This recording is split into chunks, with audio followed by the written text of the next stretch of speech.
Romanos 6,13. Amém, irmãos? Amém. Glória a Deus. Diz assim: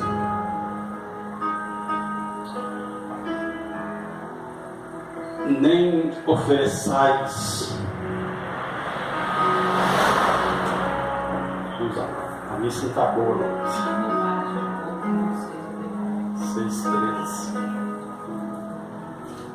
Assim: nem ofereçais cada um os membros do seu corpo ao pecado, como instrumento de iniquidade, mas ofereçais-vos a Deus como ressurretos dentre os mortos, e os vossos membros a Deus como instrumento de justiça. Amém? Amém. Verso 19 desse mesmo capítulo, na parte C, diz assim: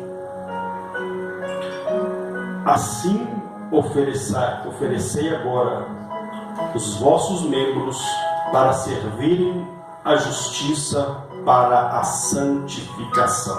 Amém? Amém. Pode se assentar em nome de Jesus?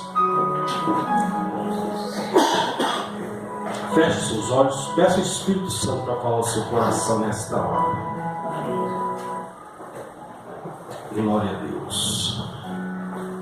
Soberano Deus e eterno Pai, ó Deus, em nome de Jesus, fale conosco, nos abençoe, ó Deus, através da Tua palavra, porque só o Senhor tem as palavras de vida eterna, no nome santo e poderoso de Jesus Cristo. E você diz Amém. Amém. Amém, irmãos?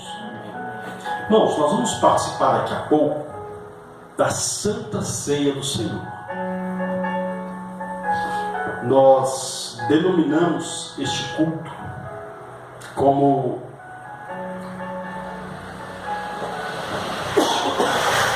o culto mais importante do cristianismo. Não que os outros cultos não sejam, mas este nós intitulamos por quê? Porque este culto ele vem trazer à memória a morte e ressurreição do nosso Salvador. Morreu pelos nossos pecados, derramou seu sangue para nos purificar de todo pecado e abrir a porta do céu para mim e para você. Abrir a porta de volta para a nossa casa. Porque eu costumo dizer que a morte, para nós que cremos, ela não é o fim, ela não é uma tragédia. A morte para nós que cremos é a volta para casa. É a volta para a casa do Pai. Então a ceia hoje, ela, enfim, nós denominamos o culto, mais importante justamente por isso, porque nós estamos nos preparando. Porque quando Paulo ele ministra a ceia, ele diz que nós temos que fazer o próprio Senhor Jesus, instruindo ele para instruir o povo e chegar até nós.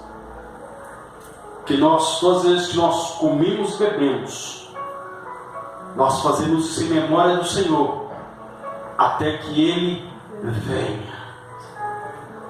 Então, uma coisa é certa: Jesus está voltando. Aleluia. Jesus vai buscar a sua igreja.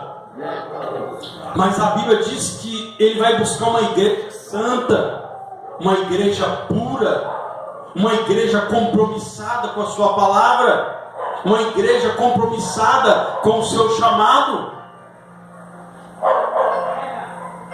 Em um dos livros a Bíblia diz: olha, prepara-te, ó Israel. E nós somos o Israel de Deus. Prepara-te, ó Israel, para encontrares com o Senhor teu Deus. Então a própria Bíblia já nos diz que nós temos que nos preparar. Nós não podemos andar de qualquer maneira, viver de qualquer maneira. Nós temos que viver esperando a volta do nosso amado.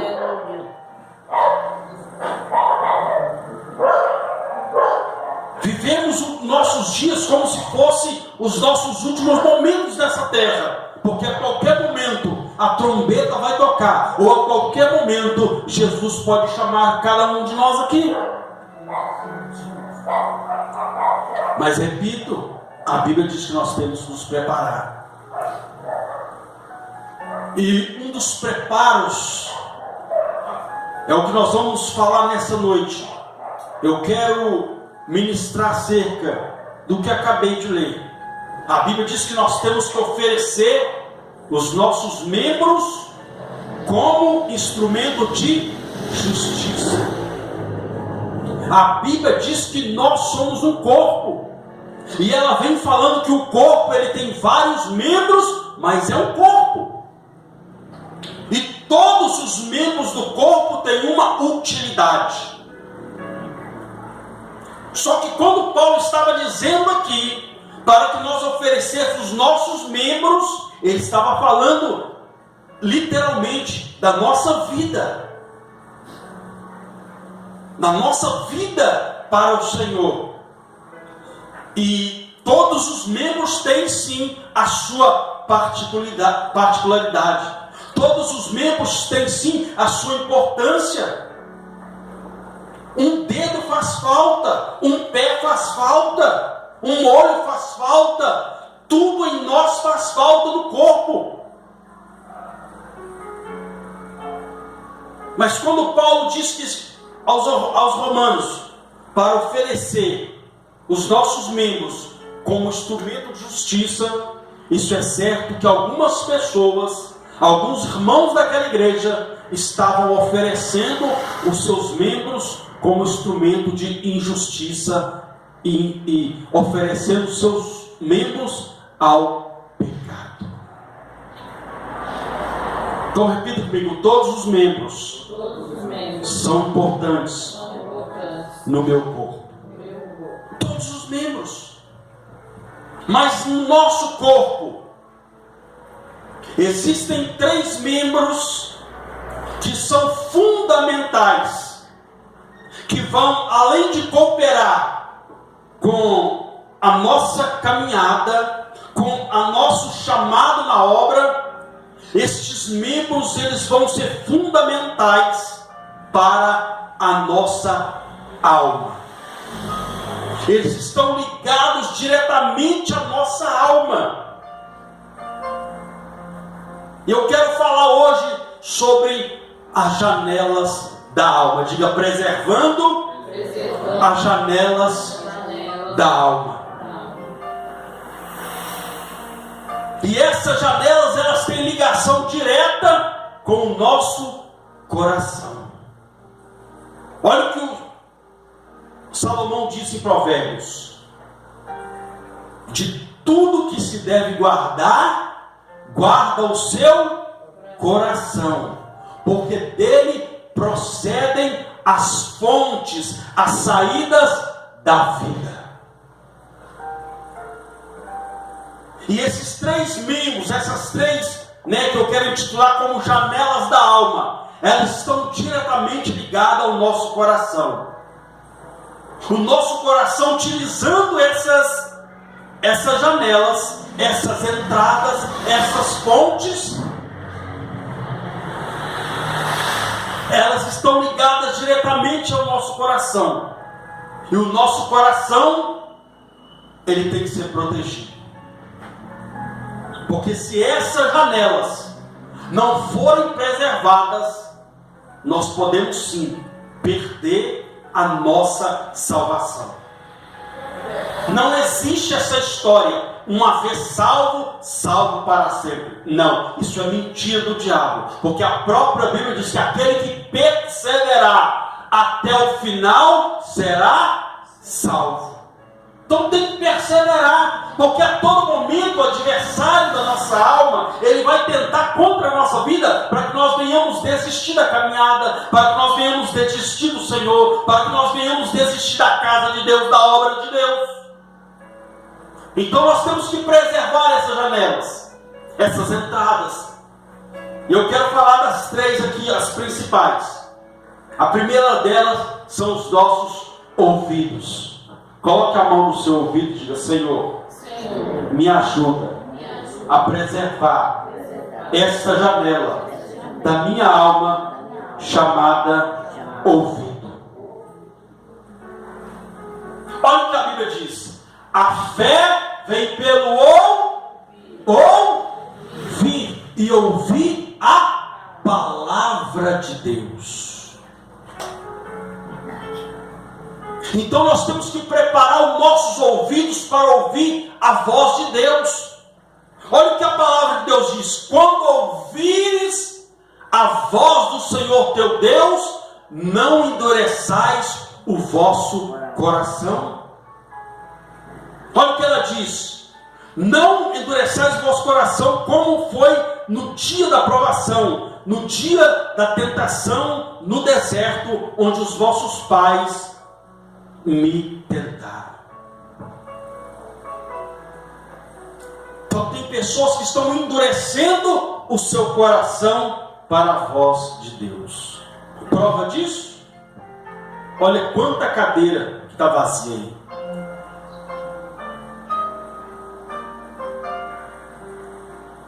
Não vou colocar 100% a falta de pessoas por causa do endurecimento do coração, porque uma parte é onde cabe à igreja fazer a obra, evangelizar, ir atrás das almas, enfim, ir atrás dos perdidos. Mas a outra parte está literalmente ligada à dureza de coração. A Bíblia diz que vai chegar um tempo que as pessoas vão ter comichão nos ouvidos ao ouvirem a sã doutrina. Tem pessoas que não querem ouvir a palavra de Deus. Tem pessoas que têm, enfim, a Bíblia diz que vai dar coceira, comichão nos ouvidos quando ouvir a sã doutrina, e vão ajuntar para si doutores, mestres, pastores, segundo o seu coração, não segundo o coração de Deus. Pai, misericórdia, Senhor. Então tem muitas pessoas que estão correndo atrás do homem, para ouvir o homem, porque o homem está trazendo mensagens que vão agradar o seu ego, que vão satisfazer a sua vontade, mas que estão totalmente contrárias à vontade e à palavra de Deus. Meu irmão, é o desejo de todo pastor ver uma igreja cheia. Mas o maior prazer de um pastor é ver uma igreja cheia, mas de pessoas saradas, curadas e que têm prazer em ouvir a palavra de Deus.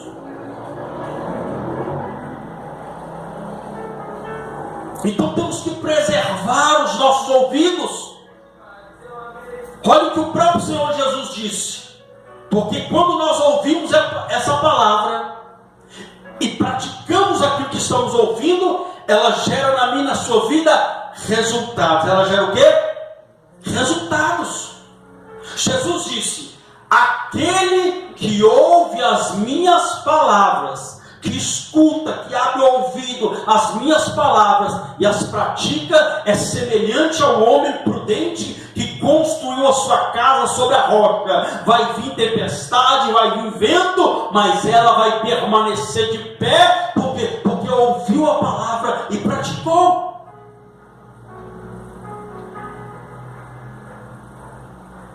Então nós temos que ter os nossos ouvidos atentos à palavra, não endurecer o coração e entender que ela vai resultar em bênção na minha e na sua vida.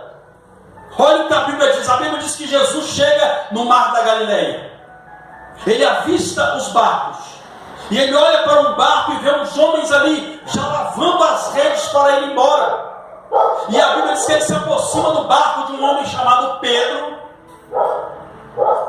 e diz a Pedro: lança o barco ao mar, vamos entrar no barco ao mar.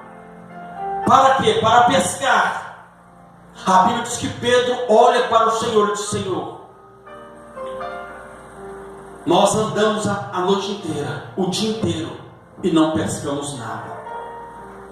Aí Jesus disse: lança a rede. Lança a rede. Sabe o que Pedro falou? Nós pescamos a noite inteira e não pegamos nada. A nossa jornada inteira nós não pegamos nada. Mas segundo a tua palavra, segundo o que eu estou ouvindo da boca do Senhor, eu vou lançar a rede. Aleluia! A Bíblia diz que Pedro, então, por ouvir a palavra e colocar em prática, ele lançou a rede, e a Bíblia diz que a rede foi tomada de grandes peixes, a ponto da rede se romper, e ele teve que chamar gente para ajudar ele a puxar a rede de tantos peixes que estavam. Tudo isso porque ouviu a palavra do Senhor e obedeceu. Glória a Deus, aleluia. Então temos que ouvir e obedecer. Não adianta ouvir e não obedecer.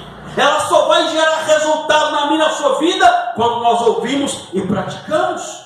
Foi o que Jesus disse: aquele que ouve e pratica é semelhante a um homem prudente, a um homem sábio. Então, quer ser sábio? Comece a obedecer aquilo que você está ouvindo. A palavra de Deus. Essa é a primeira janela. Ouvidos. Entenda uma coisa: se nós queremos entrar no céu, nós não podemos abrir os nossos ouvidos para aquilo que o mundo nos oferece. Eu passei 26 não, né? Eu comecei a ouvir foi com meus 18 por aí. 18, 17. Dos meus 17, dos meus 15 aos 26 anos, eu estava preso às músicas seculares.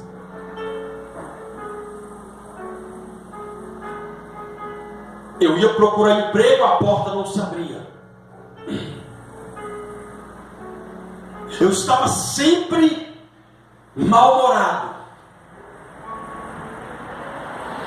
Porque a música que eu ouvia, eu ia procurar um emprego, a porta não se abria, porque a música, né, que eu ouvia, muitas das vezes, ela trazia um espírito. Porque entendo uma coisa: toda música ela invoca um espírito. Toda música ela atrai um espírito. É por isso que a Bíblia diz que o Senhor, Ele habita em meio aos louvores.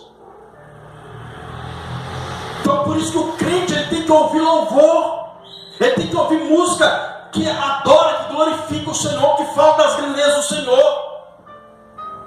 Mas as músicas que eu ouvia antes de conhecer o Senhor, as músicas me diziam: e aí ladrão, e aí vagabundo. Aí eu ia procurar emprego e continuava sem emprego, porque aquilo que eu estava ouvindo estava trazendo maldição para a minha vida.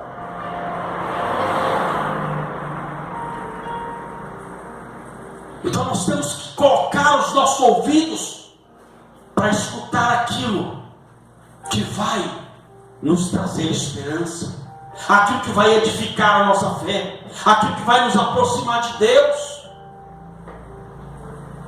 Eu me lembro que na época tinha uma música que tocava.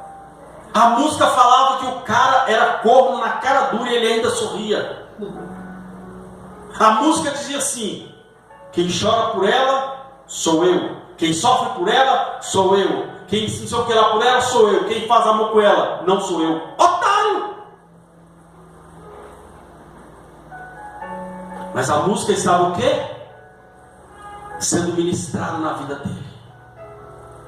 Vida sentimental frustrada, vida sem compromisso. É isso que as músicas incitam. Então tinha uma música, é igual toda música, ela atrai o espírito. Por que hoje você vê as moças andando peladas na rua? Porque a música está incentivando elas a andar com sensualidade, com promiscuidade. Porque estão ouvindo algo que está prendendo elas naquela vida.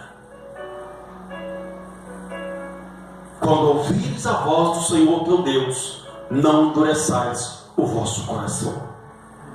A segunda janela, a segunda entrada que eu quero